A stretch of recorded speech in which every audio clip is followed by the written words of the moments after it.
구정이라고 하네요. 구정인데 새해 복 많이 받으십시오. 그리고 지난 이제 새해 시작이 돼서 새 마음을 가지고 새해를 맞았는데 이렇게 저렇게 살다 보니까 또 좀 잊어버리고 옛 생활로 돌아가셨다면 이제 신년을 맞아서 이제 구정을 통해서 다시 한번 새 마음 가지시고 다시 한번 출발할 수 있는 좋은 기회가 되면 역시 좋으리라고 믿습니다. 저는 여러분과 함께 오늘 오직 성령이 너희에게 임하시면 이라는 말씀으로 함께 은혜를 나누기를 원하는데, 이 사도행전은 다른 말로 말하면 성령행전이라고도 합니다. 사도들을 통해서 하나님의 복음이 어떻게 세상 가운데 전해지게 되었는지를 다루고 있는 책이 사도행전인데, 사도들을 통해서 하나님께서 하셨지만 그러나 그 뒤 배후에는 성령님께서 함께 하신 역사이기 때문에 사도행전을 다른 말로 말하면 성령행전이라고도 이렇게 부르기도 합니다. 저는 이 사도행전을 여러분과 함께 지난번에 우리 요한복음을 살펴보았듯이 매주 사도행전을 함께 나누면서 은혜를 함께 나누고 싶은데요. 이 사도행전을 기록한 저자는 누가입니다. 이 사도행전의 수신자, 받는 사람으로는 데오빌로라고 하는 사람인데, 데오빌로는 무슨 뜻을 가지고 있는 이름이냐면 하나님을 사랑하는 자, 하나님의 사랑을 받은 자라는 뜻을 가지고 있습니다. 아마도 이 데오빌로는 고위 관직에 있었던 사람으로서 복음을 잘 설명해 주기 위해서 의사 누가는 누가복음을 기록해서 데오빌로에게 이제 복음을 소개하는 내용을 복음서를 통해서 전해주고 있습니다. 누가복음에는 각하라는 말이 사용되어져 있는데 사도행전에는 각하라는 말이 빠진 이유는 아마 그 전에는 이분이 특별한 신앙을 많이 갖고 있지 않아서 존중해주기 위한 목적으로 각하라는 칭호를 썼지만, 사도행전을 기록할 당시만 해도 이분이 이제는 교회 공동체 안에 들어와서 그런 말을 굳이 쓰지 않더라도 이분에게는 결례가 되지 않을 것 같아서 아마 빼지 않았겠느냐, 성서학자들은 이렇게 보고 있기도 합니다. 근데 이 누가는 말하기를 내가 먼저 쓴 글에는, 다시 말해서 누가복음은 무엇을 기록하고 있느냐면 복음을 기록하고 있는데, 그에 반해서 이 사도행전은 교회를 통해서 복음이 어떻게 유대에서 다른 나라로 궁극적으로는 로마에게까지 전해지게 되었는지에 대한 역사를 기록해 주고 있습니다. 누가복음에는 이 사도행전에 나와 있는 것처럼 무릇 예수께서 행하시며 가르치시기를 시작하신부터 그가 택하신 사도들에게 성령으로 명하시고 승천하신 날까지의 일을 기록하였노라. 다시 말해서 예수님의 탄생에서부터 이제 그 사역을 시작하는 공생애, 그리고 공생의 기간 동안에 그분이 하신 일들, 그리고 그분의 가르치심, 그리고 모든 사역을 이루신 다음에 부활하시고 승천하실 때까지의 이야기를 기록해 놓았다고 이야기합니다. 다시 말해서 이 복음의 핵심인 예수 그리스도를 소개하기 위한 목적으로 이 누가복음을 기록을 했죠. 그래서 예수님이 우리의 구세주로 이 땅에 오셨고 이 땅에서 사시는 동안 어떤 일을 하셨으며 또 그 능력으로 본인 스스로가 하나님의 아들 되심을 증거해 주신 그런 내용들을 소개해 주고 있습니다. 그러면서 사도행전 1장 3절에는 그가 고난받으신 후에, 고난이라고 하는 의미는 십자가의 죽음, 다시 말해서 십자가에서 죽으신 이후에 또한 그들에게 확실한 많은 증거로 친히 살아계심을 나타내셨다. 여러분, 예수님이 부활하신 다음에 그 부활하신 일에 대해서 많은 사람들에게 친히 보여주고, 또 심지어는 제자들이 고기잡이하고 있는 디베랴 아침에 찾아가셔서 생선을 구워서 아침 조반을 함께 먹고 나누시면서 베드로를 회복시켜 주시는 내용까지 포함해서 많은 사람들이 예수님을 보고 부활하신 예수님을 만나게 하고 경험하고 또 체험하게 하시면서 그 40일 동안에 그들에게 보이시며 하나님 나라의 일을 말씀하시니라, 이렇게 전해주고 있습니다. 그래서 이 사도행전은 요한복음에서 소개한 성령님에 대한 내용들이 자주 등장을 합니다. 사도행전을 푸는 핵심적인 키워드는 성령이라고 하는 그런 단어에 있고, 그 다음에 복음의 확장이라고 하는 측면에서 사도행전을 보시면 이 사도행전을 통해서 주시고자 하는 그 전체의 내용을 쉽게 이해하실 수 있습니다. 요한복음에서는 성령님에 대해서 예수님은 십자가의 죽음을 맞기 전에 제자들에게 계속해서 예고편처럼 가르쳐 주시는 내용이 등장을 하는데, 요한복음 14장 16절에는 내가 아버지께 구하겠으니 그가 또 다른 보혜사를 너희에게 주사 영원토록 너희와 함께 있게 하리니, 다른 보혜사라고 했습니다. 예수님이 보혜사시인데 보혜사라고 하는 말의 뜻은 파라클레토스, 돕는 자, 위로자, 예언자, 상담자, 교사, 변호사, 그래서 우리를 도우시는 하나님, 그 보혜사라는 의미로 말씀을 주시는데, 다른 보혜사입니다. 같은 보혜사인데 다른 분, 그분이 성령님이시죠. 그러면서 성령에 대해서 소개하기를 다른 보혜사를 너희에게 주사 영원토록 너희와 함께 있게 하리니, 성령 하나님이 우리에게 오셔서 이 성령 하나님은 우리와 함께 계시는 분이세요. 영원토록 함께 계시는 분. 전능하신 하나님, 성경에 보면 삼위일체 하나님을 소개하지 않습니까? 성부 하나님, 성자 하나님, 성령 하나님이신데, 천지창조의 역사에도 하나님은 이 삼위일체 하나님께서 함께 천지창조의 역사를 이루셨죠. 이 성령 하나님은 그런데 우리 안에 오셔서 저와 여러분과 함께 사시는 하나님이시래요. 그래서 이 성령 하나님을 소개하면서 영원토록 너희와 함께 있게 하리니 그는 진리의 영이라. 이 성령 하나님은요, 영이신 하나님이세요. 우리와 같은 피지컬리 이런 바디는 없으시지만 영이신 하나님이시고, 그분은 모든 믿는 성도들과 함께 더불어서 거하시고 사시면서 우리의 삶을 인도해 주시고 깨닫게 하시고 가르쳐 주시는 그런 영이신 하나님이세요. 세상은 능히 그를 받지 못하나니 이는 그를 보지도 못하고 알지도 못함이라. 그러나 너희는 그를 아나니 그는 너희와 함께 거하시며 너희 속에 계시겠습니다. 그래서 이 성령 하나님이 우리에게 오셔서 함께 거하실 것을 예고해 주십니다. 그리고 요한복음 16장 7절에는 내가 너에게 실상을 말하노니, 실제 다 이렇게 오픈해서 이야기를 하는데, 내가 떠나가는 것이 너에게 유익이라. 내가 떠나가지 아니하면 보혜사가 너에게로 오시지 아니할 것이요 가면 내가 그를 너에게로 보내리니. 그러니까 예수님께서 가시는 것이 사실 우리에게 유익이라고 말씀하시면서, 그 이유는 성령 하나님이 오셔서 이 성령 하나님이 너희와 함께 거하시기 때문이다. 예수님은, 그분은 하나님이시지만 육체를 입고 계시는 동안에는 그분은 제한을 받고 계십니다. 근데 성령님이신 영이신 하나님은 제한이 없으세요. 그래서 모든 믿는 성도들의 심령에 오셔서 함께 거하시고 사시고 가르쳐 주시고 인도하시고 힘을 공급해 주시면서 우리와 함께 하시는 성령님이신 것을 말씀해 주세요. 그러면서 제자들에게 당부하십니다. 예루살렘을 떠나지 말고 내게서 들은 바 아버지께서 약속하신 것을 기다리라. 그러니까 내게서 들은 바 아버지의 약속하신 것이 무엇이냐면 성령님에 대한 부분입니다.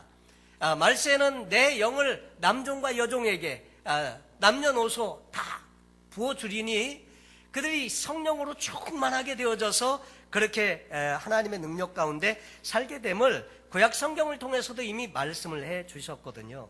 아버지께서 약속하신 것, 보혜사 성령님이신데 성령님을 기다리라는 거예요.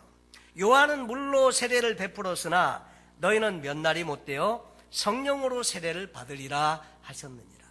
우리가 예수를 믿게 될 때 성령님께서 내 안에 오셔서 나와 함께 거하시는 것, 그것을 성령 세례라고 표현하죠. 근데 제자들은 이 말씀을 주시는데 이때까지도 제자들은요, 아직도 자기들 욕심을 버리지 못한 상태로 예수님께 이렇게 묻습니다. 주께서 이스라엘 나라를 회복하심이 그러면 이때입니까? 그러면서 아직도 미련과 희망을 버리지 못하고 그 세상적인 그런 마음을 가지고 질문을 하죠. 근데 예수님은 이렇게 말씀하세요. 이르시되 때와 시기는 아버지께서 자기의 권한에 두셨으니 너의 알 바 아니요. 때와 시기에 관해서는 너희들이 상관할 바가 아니다, 그 말이죠. 영어로 쉽게 말하면 none of your business. 그러니까 네가 상관할 일이 아니다 이거죠. 그러면서 오직 성령이 너에게 임하시면 너희가 권능을 받고 예루살렘과 온 유대와 사마리아와 땅끝까지 이르러 내 증인이 되리라 하시니라. 이 말씀을 하시고 그들이 보고 있는 앞에서 예수님은 구름 가운데 올려져서 하늘로 승천하셨다고 하는 내용이 오늘 사도행전 1장에 기록이 되어져 있습니다. 저는 오늘 우리 신앙생활에 가장 중요한 그 부분 중에 하나인 성령님에 대해서 함께 본문을 중심으로 살펴보고, 성령님에 대해서 살펴보면서 예수님께서 하신 말씀의 의미를 새기고 그 말씀을 통해서 은혜를 받기를 원합니다. 먼저 오늘 성경에 예수님께서 제자들에게 하신 말씀 중에 오직 성령이 너에게 임하시면, 여러분 성령 받기 위해서 예수님은 제자들에게 성령 받아야 한다, 이것을 아주 기정사실화해서 성령을 기다리라 말씀을 하십니다.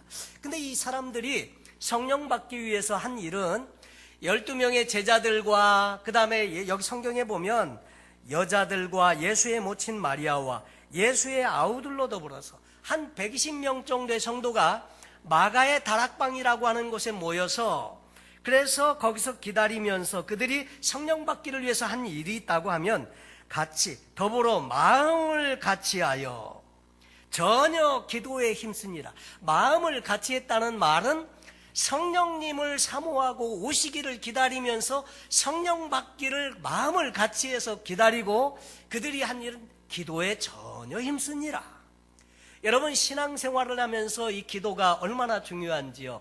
기도를 통해서 우리는 응답도 받고 또 성령님의 또 기름 부으심도 경험하는 일들을 갖게 되는데, 이 120문도들이 예루살렘 그 마가의 다락방에 모여서 한 일은 성령님을 사모하면서 기다리면서 기도하기를 전혀 힘쓸 때 성령님께서 오순절에 강림하신 사건을 사도행전 2장에서 기록해주고 있습니다. 여러분 성령님은 우리 안에 오시는 하나님이세요. 정말 이 하나님이 얼마나 귀한 분이신지, 그러나 이 성경 말씀을 하고 있는 이 제자들도 다른 사람들도 성령님에 대해서 잘 모르던 시기였습니다. 물론 구약시대에도 성령님은 오셔서 사역을 하시고 떠나가시곤 하셨거든요. 이 성령님께서 삼손에게 임할 때에는 삼손이 막 초자연적인 힘이 생겨가지고, 그래서 그냥 나귀턱뼈 하나를 가지고 1000명이나 쳐 죽이는 그런 그 용사가 되기도 했고, 힘이 막 임하게 되니까 성문에 있는 성문짝을, 그 무거운 성문짝을 들고 말이 그냥 아무것도 갖지 않고 올라가도 힘든 산을 그걸 떼매가지고 산 꼭대기에다 세워놓고 그러면서 하나님의 능력을 과시하기도 했었거든요. 자, 그런데 사역을 위해서도 오셨다가는 가시고 오셨다가는 가시고 했었지만은, 근데 그 예수님 당시에 그때까지만 해도 종교적인 암흑기간을 통해서 성령 충만함을 받아서 무슨 역사를 이룬 사람의 이야기도 없고 말씀을 전한 선지자도 없었고요. 성령님에 대해서 사람들이 거의 다 모르고 있었던 시기였다는 거죠. 그런데 예수님은 이 성령님을 말씀을 하시고 계세요. 그러면서 이 성령을 받아야 한다. 그리고 이 성령을 받아야 할 것을 계속 말씀을 해줬고, 그 말씀에 순종해서 제자들은 성령 받기를 위해서 기도했더라. 오직 성령이 너에게 임하시면, 여러분 신앙생활을 하면서 우리에게 가장 중요한 것이 있다고 하면 성령님이 우리에게 오시는 것입니다. 성령님이 오셔야 우리는 예수도 알게 되고 예수님의 복음도 믿게 되고요. 성령으로 하지 않고는 아무도 예수를 주라 시인할 수 없다. 성령님께서 우리에게 절대적으로 필요하신 분이신데, 이 성령님을 기다리라 당부하셨고, 그 제자들과 120문도는 열심히 기도하면서 성령님을 기다렸다. 그리고 두 번째 말씀이 본문에 나오는데, 오직 성령이 너에게 임하시면 너희가 권능을 받는다고 했습니다. 그러니까 성령님이 오셔야 권능을 받는 거죠. 근데 이 권능, 영어로는 파워라고 되어져 있는데 성령님은 능력이 있으세요. 그러나 파워만 있는 분은 아니세요. 그분은 인격체시고요. 그분이 하나님이세요. 권능을 받았다고 하는 말은 성령의 능력을 받는다는 말이 되기도 하는데, 그러면 이 권능은 어떻게 임하게 되는 것인가? 이 권능은 성령님을 통해서 우리에게 임하게 되는데, 그것은 뭐냐면 성령님 자체가 능력을 갖고 계신 하나님이시고 그 하나님이 내 인생 가운데 오심으로 말미암아 그 성령의 능력이 우리 안에 머물게 되고 그 능력으로 살게 된다는 거죠. 자, 그러면 예수님은요 3년 반 동안 사시면서 제자들과 함께 사역을 하시면서 많은 이적을 보여주셨습니다. 그리고 말씀을 가르쳐 주시고 다 제자들에게 그 이 땅에 계시는 동안에 가장 값진 그 복음의 내용들을 쭉 설명해 주시고 다 하셨는데, 왜 떠나시면서 마지막으로 승천하시기 직전에 성령 받아야 한다 그 말씀을 해주시고 그리고 가셨는가 하는 거죠. 그 이유는 배운 거 가지고 안 되니까요. 그리고 경험 가지고 안 되니까요. 그리고 자기가 가지고 있는 것 가지고 안 되니까요. 그래서 신앙생활은 크게 두 가지를 잘해야 한다고 말씀을 종종 드리곤 하는데, 첫째로 우리가 잘 배워야 하는 것이 있습니다. 하나님의 말씀을 배우고 신앙의 원리도 배우고 잘 배워야 하는 것이 있는데, 그런데 배워가지고 안 되는 것이 있기 때문에 받아야 되는 게 있어요. 그것은 하나님께로부터 직접 받아야 하는 것이 있습니다. 그것은 뭐냐면 하나님의 은혜도 하나님의 은혜로 주시는 것을 받아야 되는 것이고요. 은사도 받는 것이고요. 그래서 성령님을 모시는 것도 위로부터 하나님 성령님의 은혜를 받아야 되는 것이고 영적인 능력을 받는 것도요. 그러니까 예수님은 그걸 아신 겁니다. 가르쳤지만 그들에게 가르친 내용 가지고 제자들은 증인된 삶을 살 수 없다는 것을 아시고 그래서 성령 받아야 한다 말씀을 하신 거죠. 그래서 성령의 권능과 능력을 받으라고 말씀하셨고, 성령을 받아야 제자들이 이 험악한 세상 가운데서 복음의 증인으로서의 역할을 잘 감당할 수 있기 때문에 예수님은 성령을 받으라고 말씀을 해 주시는 것입니다. 스가랴 4장 6절에 보면 이런 말씀이 있어요. 예수께서 여호와께서 수룹바벨에게 하신 말씀이 이러하니라. 만군의 여호와께서 말씀하시되 이는 힘으로 되지 아니하며 능력으로 되지 아니하고 오직 나의 신으로 되느니라. 여러분, 우리가 그런 경우 많지 않습니까? 내 힘 갖고 안 되는 일, 내 능력 갖고 안 되는 일, 사람의 빽이 통하지 않는 때, 가지고 있는 재물 가지고 안 되는 때, 다시 말해서 우리의 한계가 부딪히는 때가 있습니다. 자, 그런데 한계에 부딪혀서 더 이상 어떻게 갈 수도 없고 또 후퇴할 수도 없는 그런 진퇴양난의 상황에 빠졌을 때, 그때 우리에게 필요한 것이 바로 이 성령의 능력이라는 거죠. 수룹바벨은 성전을 건축하는 일을 위해서 그렇게 힘써 노력을 하는데 많은 장애가 있었습니다. 포로기환에서 이스라엘 백성들이 다시 예루살렘으로 돌아왔을 때 그 예루살렘 성전은 완전히 회파되어져 있었고 이 성전을 재건하기 위해서 노력을 하는데 많은 문제가 많았습니다. 그때에 하나님의 선지자를 통해서 수룹바벨에게 주신 말씀이 이는 힘으로 되지 아니하고 능으로 되지 아니하고 오직 나의 신으로 되느니라. 그래서 무엇을 하든지 성도는 무엇으로 사는가 하면 하나님의 주시는 능력으로 살아야 되는 줄로 믿습니다. 나는 할 수 없어도 하나님이 내게 오셔서 나와 함께 하실 때 우리는 하나님의 능력으로 살 수 있는 비결을 우리가 알게 되는 거죠. 그래서 그 말씀에 오직 나의 신으로 되느니라 말씀하신 이후에 큰 산아 내가 무엇이냐, 내가 수룹바벨 앞에서 평지가 되리라. 큰 산은 무엇입니까? 지금 수룹바벨이 당면하고 있는 해결할 수 없는 큰 문제, 이것이 큰 산입니다.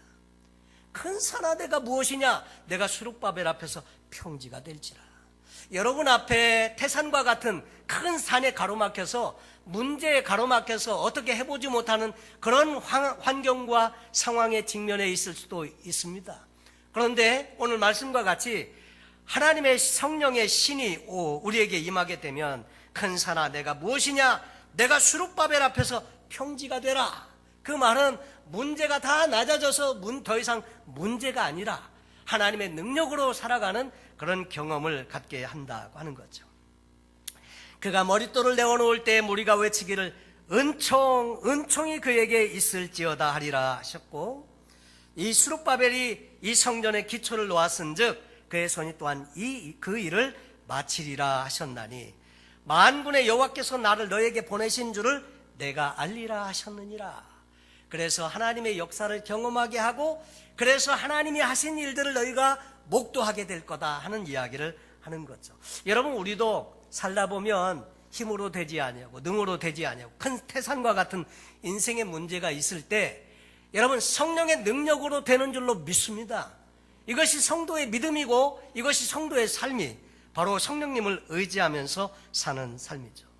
자, 그래서 우리가 예수 그리스도를 영접하면, 그런데 문제가 예수 그리스도를 영접하고 나면 성령님이 내 안에 오셔서 나와 함께 거하시는데, 문제는 성령님이 오셨는데 왜 오직 성령이 너에게 임하시면 너희가 권능을 받고 말씀을 했습니다. 능력을 받고 했는데, 예수님을 믿고 우리는 성령님을 우리 안에 모시고 사는데 지금 우리의 삶에는 능력과 권능이 있냐 이 말이죠. 혹시 내가 사는 삶에 성령의 능력과 권능이 왜 없는 걸까? 한번 그런 부분이 있다고 하면 진지하게 한번 고민해 볼 필요가 있습니다. 성경에 보면 성령을 소멸치 말라는 말씀이 있는데, 소멸치 말라는 말은 소멸될 수 있는 부분들이 있다는 말 아닙니까? 우리가 하나님의 뜻과 거슬려서 살거나 우리가 성령의 뜻을 반대적으로 살거나 성령을 근심하게 하거나 죄 가운데 살거나 하면 성령님께서 우리 안에 온전히 일하시지 못하고 우리를 온전히 지배하지 못하는 그런 일도 있을 수 있다는 것을 성경은 우리에게 경계해 주고 있습니다.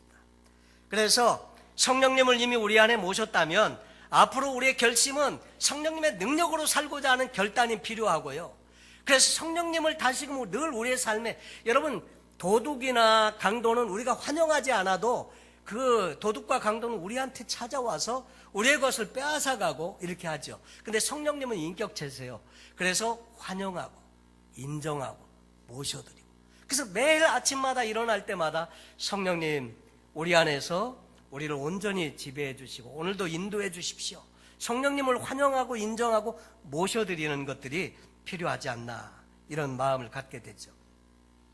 여러분, 성령님께 온전히 지배받지 못하는 삶, 세상 가운데 찌들어서 적당히 타협하고 살아가는 삶, 여전히 죄로 말미암아 성령님께 내 인생을 완전히 맡겨드리지 못하거나 하는 이런 삶이 아니라 성령님을 전적으로 내 삶의 정말 주인으로 모시고 내 삶을 그분께서 지배해 주시고 다스려 주시고 인도해 주시기를 또 기도하면서 그분을 모시고 사는 삶이 필요하다 하는 거죠. 결국 성령님이 임하시면 이 성령의 충만한 은혜가, 성령님이 회복되어지면 능력을 받게 되는데, 이 성령의 주시는 능력은 죄를 이기게 하는 능력이고요, 마귀 사단을 박살낼 수 있는 능력이고요, 그리고 이 성령의 능력은 특별히 사도행전을 통해서 보면 복음을 증거할 수 있는 증인된 삶을 살 수 있게 하는 능력도 이 성령을 통해서 우리에게 주시더라 하는 거죠. 제가 오래전에 미국에 처음 올 때만 해도 미국에 가면 운전을 하고 살아야 되니까 운전면허증을 따가는 게 유익하고 좋겠다. 그래서 한국의 학원에 등록을 하고 운전면허 시험을 봐서 운전면허증을 땄습니다. 근데 그 운전면허 시험 볼 때 그 타이탄 트럭인가 그런 걸 가지고 이제 시험을 보기 위해서 연습도 하고 또 이렇게 준비도 하곤 하는데, 그때만 해도 그랬던 것 같아요. 브레이크를 이렇게 밟으려고 하면 이렇게 엉덩이가 들릴 정도로 막 힘줘서 밟아야 이게 차가 서고요. 핸들을 돌리려고 하면 막 이렇게 갖고 힘을 줘가지고 돌려야 핸들이 돌아가는 그런 이렇게 파워가 들어가지 않은 그런 차들을 가지고 주로 이렇게 썼었는데, 미국에 와서 보니까 뭐 국제면허도 다 필요 없고 다시 따야 되더라고요. 그래가지고 다시 이제 운전면허를 따기 위해서 필기 보고 난 다음에 이제 실기를 이렇게 보는데, 와우, 제가 이렇게 저 운전을 가르쳐 주시는 그 전도사님이 차를 몰고 오셨는데, 그 차는 올즈모빌이었는데 딱 타고 브레이크를 이렇게 밟으면요, 살짝만 밟아도 브레이크가 쫙 들어오고 차가 딱 쓰고요. 핸들 위에다 손바닥을 딱 얹어갖고 딱 돌려도 그냥 이렇게 부드럽게 돌아가고. 여러분, 그게 왜 가능한가 했더니 차 안에서 파워를 공급해줘요. 파워 스티어링, 파워 브레이크, 이 시스템이 있어가지고 참 이거 너무 좋다 이런 생각을 했었는데, 여러분, 성령님을 우리 가운데 모시고 사는 삶과 그렇지 못한 삶은 이렇게 차이가 있더라고요. 그냥 핸들 돌리려고 애를 쓰고 그냥 브레이크를 밟을 때도 막 힘줘서 엉덩이가 들릴 정도로 이렇게 밟아야 되는, 그게 아니고 살짝만 밟아도 그냥 쫙 쓰고 살살 돌려도 이게 쫙 돌아가고. 성령님이 함께 하시면 우리에게 힘을 공급해 주신다 이거죠. 능력을 공급해 주신다 하는 것입니다. 그래서 오늘 능력 있는 성도의 삶을 사는 비결은 당연히 성령 충만이죠. 사역을 하면서도 절감하는 부분이 그런 부분이더라고요. 성령님 없이 사역한다는 것은 마치 저주와 같고요. 성령님께서 오셔서 도우시지 않으면 우리가 영적인 삶을 살 수가 없습니다. 그래서 오늘 우리에게 필요한 것이 물론 여러 가지 있죠. 돈도 필요하고 사람도 필요하고 좋은 환경도 필요하고 다 필요한 것이 많지만, 영적인 삶을 사는 데 있어서 정말 우리에게 필요한 것은 성령 충만이더라 하는 것을 요즘 많이 깨닫게 됩니다. 성령님이 임하시면 권능을 받는다고 말씀하세요. 하나님은 연약한 사람일지라도 성령으로 충만케 하셔서 능력 있고 강하게 쓰시는 것을 많은 간증을 통해서 우리가 보고 있습니다. 그리고 오직 성령이 너에게 임하시면 권능을 받고, 그 다음에 주신 말씀이 너희가 내 증인이 되리라 하는 말씀입니다. 증인이 되는데 예루살렘과 온 유대와 사마리아와 땅끝까지 이르러 내 증인이 되리라. 여러분, 예수님께서 궁극적으로 제자들과 이렇게 사역을 하시면서 제자들을 길러내시고 승천하시면서 성령님을 받으라고 부탁하시고 떠나셨는데, 그 모든 말씀을 종합해 보면 예수님의 원하시는 바는 뭐냐면 제자들의 증인된 삶을 살기를 원하셨다는 것이죠. 여러분, 오늘도 우리가 예수 그리스도를 믿고 하나님의 은혜 가운데 영적인 충만함을 받고 살기는 하지만, 좀 더 나아가서 제자의 삶을 사는 데 있어서 주님이 원하시는 삶은 우리가 증인된 삶을 살기를 원하시더라 하는 것이죠. 증인이 무엇입니까? 증인이라고 하는 사람은 코트나 법정에 갔었을 때 그 어떤 사건과 어떤 일에 대해서 증명할 수 있는 사람, 그 당시에 현장에서 있었거나 그래서 현장을 보았거나 들었거나 경험했거나 알고 있는 사람, 그 사람이 증인 아닙니까? 예수님은 우리가 복음을 경험하고 체험하고 예수 그리스도를 만나고, 그래서 이 복음에 대해서 그 세상에 우리가 증인으로서 살기를 원하시는 그런 그 마음이 있으셨기 때문에 결국 제자들에게 성령 받아야 한다. 여러분, 그래서 복음에 증인된 삶을 사는 것 너무나 중요한데, 여기서 보면 이 순서가 있어요. 증인된 삶을 사는데도 예루살렘이 어디입니까? 지금 제자들이 기도하고 있는 곳이 예루살렘이에요.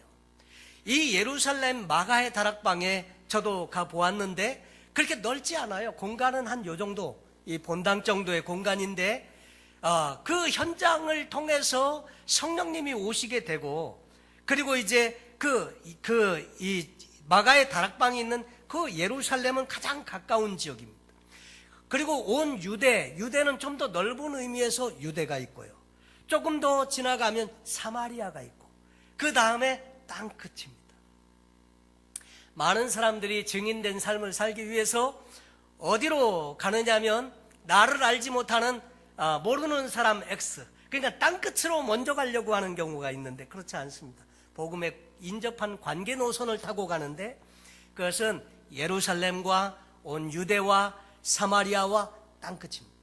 다시 말해서 저와 여러분이 살고 있는 내 가족, 가장 가까운 관계에 있는 곳이 예루살렘, 그리고 좀 더 지나가면 유대, 그리고 사마리아, 그리고 땅끝인데 그 복음에 증인된 삶을 살기 위해서 우리는 성령님의 능력이 절대적으로 필요하고요. 왜냐하면 악한 마귀 사단이 지배하고 있는 세상이기 때문에. 그래서 또 우리 스스로가 정말 능력 있는 성도의 삶을 살기 위해서도 성령님의 능력이 필요하고요. 다 갖춰져 있는데 근데 파워가 공급되지 않으면 그러면 아무것도 일어나지 않지 않습니까? 자, 이렇게 시설을 다 갖추었습니다. 근데 전기가 없다. 다 무용지물이죠. 요즘은 전기 의존도가 상당히 많더라고요. 몇 년 전에 전기가 전부 이 지역 전체가 셧다운이 된 적이 있는데 그러니까 사람들이 일을 할 수 없어요. 컴퓨터가 켜지지 않고 또 이 모터가 가동이 안 되고 하니까 사람들이 다 일찍 퇴근을 하더라고요. 근데 가는 길에도 보니까 전기만 나가는 걸로 알았는데 전기가 나가니까요 전화도 다 불통이요. 그리고 가는 데마다 신호등마다 다 섰다 가야 되니까 교통체증이 이루 말할 수가 없고요. 참 그러면서 전기의 소중함을 한번 깨닫게 되었습니다. 여러분, 근데 이 성령님에 대해서 이야기하시는데 예수님께서 십자가에 돌아가신 직후에 제자들은 상심한 마음에 다 뿔뿔이 흩어졌습니다. 근데 예수님은 부활하셔서 40일 동안에 제자들을 다 끌어모으십니다. 그리고 그들을 회복시켜 주시고 다시금 그들에게 사명을 맡겨주시는데 그것이 증인된 삶을 살라고 하는 것이고요. 그 일을 위해서 성령님이 보내주셨다고 하는 복된 소식을 이야기해 주시고 성령님을 통해서 증인된 삶을 살기에 충분한 능력을 공급받으라고 권유해 주고 있습니다. 근데 주님은 실패한 제자들, 그리고 예수님을 등지고 떠나간 제자들까지라도 다 찾아가셔서 회복시켜 주시고 이 성령에 대한 약속을 상기시켜 주시고 그리고 승천을 하셨는데 그 예수님은 여전히 오늘 우리에게도 똑같으십니다. 때때로 우리가 낙심하고 또 신앙 가운데 조금 멀어져 있을 수도 있지만 그런 우리까지 찾아오셔서 회복시켜 주시고 능력을 공급해 주셔서 우리를 쓰시기를 원하시는 그런 주님이십니다. 오래전 제가 텍사스에서 31살의 나이로 교회를 개척해서 교회를 섬기게 되었습니다. 그때 텍사스 샌안토니오라고 하는 곳에서 교회를 개척해서 섬기고 있는데 이제 제 사례는 교회에서 직접 받지 않았고 저를 파송한 교회에서 제가 받았고 그리고 그 사례만큼의 헌금을 선교비로 그 교회에 보내곤 했었습니다. 처음에 그렇게 한 이유는 개척된 작은 교회이지만 이 교회가 선교적인 마음을 가지고 선교에 동참하는 교회가 되도록 하기 위해서 그렇게 했었는데 좀 지나다 보니까 조금 문제가 발생이 됐어요. 그것은 뭐냐면 저희는 선교비를 꼬박꼬박 보내는데 그쪽에서는 제 사례가 안 오는 거예요. 그래갖고 한 달 안 와, 두 달 안 와, 한 3개월 안 오니까요. 조그만 개척교회 하면서 여유가 재정적으로 많지 않았는데 나중에는 다 쓰고 나니까 목사인 제가 1불짜리 컬렉터 해놓은 지폐가 하나 있었는데 어느 목사님이 저에게 기념으로 주신 건데 1937년도에 나온 달러인가 그래요. 그러니까 굉장히 오래된 돈인데 없으니까 목사가 그 1불 헌금을 하게 되고 식사를 이렇게 할 것이 없으니까 크레딧 카드 음식점 긁으면서 식사하고 이러다 보니까요 제가 마음에 화가 났어요. 그러면 안 되지만 참 그 당시만 해도 성도님들이 잘 모르시고 하니까 물론 당연히 그랬겠죠. 그래가지고 제가 한번 위기가 찾아와서 물론 이제 어린 나이였고 그래서 이제 그렇게 하면 안 되는 거였는데 지금 생각해 보면 잘못된 결정을 한번 했었습니다. 그래서 주일 예배 드리고 성도님들한테 그냥 선포했죠. 전 돌아갑니다. LA로 돌아갑니다. 성도님들이 난리가 났어요. 찾아와가지고 왜 그러시느냐고. 근데 그런 이야기 구차하게 하기도 그렇고 참 마음이 많이 갈등이 있었거든요. 그래서 이제 사전 조율 다 하고 가기로 했는데, 그래가지고 이제 짐도 다 샀습니다. 트럭 빌려가지고 짐도 다 실었어요. 그날까지만 전화가 연결되는 날인데, 그때 이제 그 교회 목사님이 전화가 왔더라고요. 이야기를 들어보니까 그동안 성도님들이 전화를 무수하게 한 거예요. 그쪽에다가 이야기를 들어보니까 성도님들이 원치 않아서 박 목사님이 오는 걸로 알고 허락을 했는데, 알고 보니까 그게 아닌데 문제가 뭐냐고. 목사님, 난 사역을 할 수가 없다고. 지금 이렇게 크레딧 카드 긁어서 식사하고 밥 먹은 지도 꽤 오래되고 도저히 그렇게 할 수가 없다. 말씀을 드렸더니 그런 문제 같으면 성도님들하고 상의를 하지 그러냐고. 근데 그때는 이게 그런 이야기를 하고 싶지가 않더라고요. 참 그래가지고, 근데 그분께서 그러세요. 순종하고 그냥 남아있으면 안 되겠냐고. 아니, 이삿짐까지 다 싣고 아파트에서 그 당일날 지금 나가야 되는 날인데 순종하면 안 되겠냐고 이 말을 하는 그 말씀을 듣고 제가 기도하고 결정을 내렸습니다. 순종하라니까. 우리는 순종하라니까 진짜 더 이상 할 얘기가 없더라고요. 그래서 알겠습니다. 제가 순종하겠습니다. 그러니까 그 이삿짐 싼 채로 다른 아파트 알아보고 정착을 하고 거기서 다시 새 마음으로 그러면 사역을 해야 되겠다. 그리고 교회 와서 기도를 하는데요. 처음에는 잘 기도가 안 돼요. 너무 힘드니까. 그리고 괴롭고요, 마음이. 그리고 막 기도를 하는데 성령님이 오셨어요. 오셔갖고 막 기도를 하는데 성령님이 자꾸 제 손을 잡아 이렇게 끄시는 거를 느껴요. 그래가지고 그 예배실을 계속 돌아다니면서 한 2시간 기도를 했나. 그리고 나니까 제 마음 가운데 낙심돼 있던 마음, 좀 여러 가지 갈등하는 그런 마음, 이런 것들이 알게 모르게 싹 없어졌어요. 그리고 다시 성령님을 의지하는 마음을 갖게 되고, 그래서 사역을 또 다시 하게 되고, 이런 과거에 부끄러운 경험이 있습니다. 근데 여러분, 성령님은요, 때때로 우리가 연약하고 힘들어 있고, 그러니까 그걸 가르쳐 주시는 거죠. 네 힘으로도 안 되지 않냐, 능으로도 안 되지 않냐 하는 거죠. 결국은 우리가 의지하고 도움을 입어서 그 능력으로 살아야 되는 것은 성령의 능력이거든요. 아마도 그것을 깨닫고 가르쳐 주시기 위함이 아니었나, 이런 생각을 하게 됩니다. 지금도 가끔씩은 우리 또 고민하고 갈등할 때는 물론 있지만, 그러나 분명히 아는 것은 성령님은 우리 안에 들어오셔서 우리의 삶을 힘을 공급해 주시고, 힘으로도 되지 아니하고 능으로도 되지 아니하고 오직 나의 신으로 되느니라 하신 말씀과 같이 성령님 의지하고 그 힘으로 승리하면서 살기를 원하시는 것, 이걸 깨닫게 하시길 원하시는 것이 성경에 많이 쓰여 있더라고요. 주님은 오늘도 우리를 회복하시길 원하시고 또 우리를 사용해서 복음의 증인으로 쓰시기를 원하십니다.